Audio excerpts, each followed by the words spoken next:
This activity is basically one of our week-long activities, part of our national convention for pharmacists in Baguio City.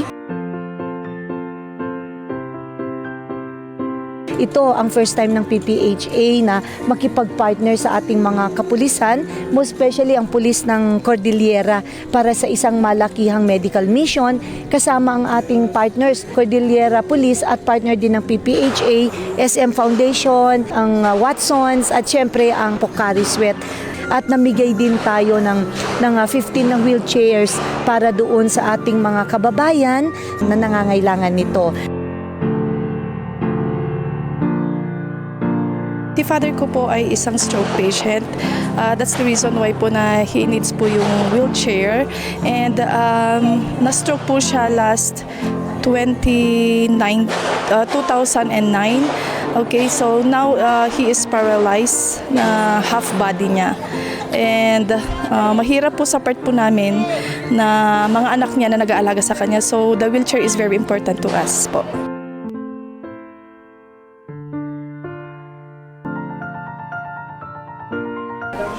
Well, for the medical mission, through the support also of our Procar partners, and this include na din yung mga dependents of our PNP partners and the retirees.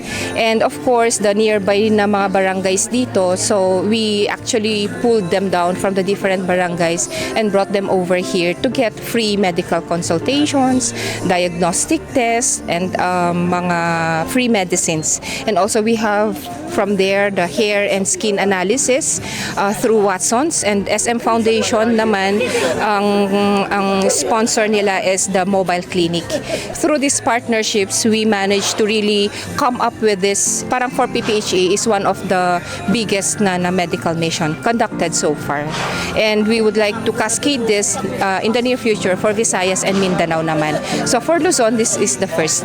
The initiative of this event is naka-anchor siya sa theme naman ng Procar, which is the Binadang, which is of course, as we know from the locals in Baguio and Benguet, it's the Cordilleran terminology for parang bayanihan.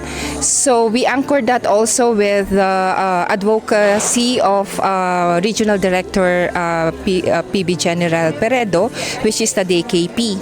So the disipna and dasal, then the kakayahan at kaunlaran, and then of course the maraming pang mga programs nila dito sa Procar, and we parang joint hands naman to make this initiative into fruition.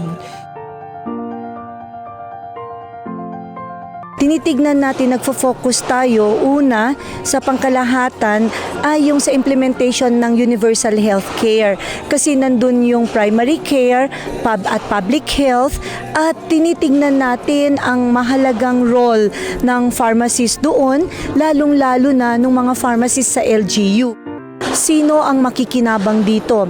Primarily, syempre, makikinabang dito ang mga pharmacists, lalong-lalo na yung mga pharmacists sa LGU at yung mga pharmacists sa community pharmacy practice. Pero ultimately, at the end of the day, ang makikinabang talaga dito ay ang ating mga pasyente. Dahil mapapaigting natin ang role ng pharmacist, ma-identify natin kung paano nila mai-implement ang mga roles nila para sa pagtitingin at pagmamanage ng gamot ng ating mga pasyente, para maging safe ang ating mga pasyente. So we are really grateful now with the kick-off pa lang. We already felt yung warmth, and of course breathing the Baguio environment and atmosphere. So with that, I think everyone, especially our participants din naman, will go back hopefully feeling yung courtesy extended to each of the PPHA National Convention participants.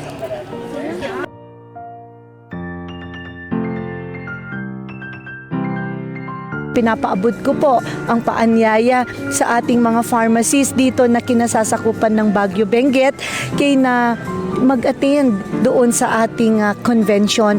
Marami kayong matututunan dito at makakapag-networking din kayo sa ating mga kapwa pharmacist. So muli maraming salamat sa Baguio Benguet chapter na tumulong at sumuporta para maging successful at maayos ang 2025 convention ng PPHA.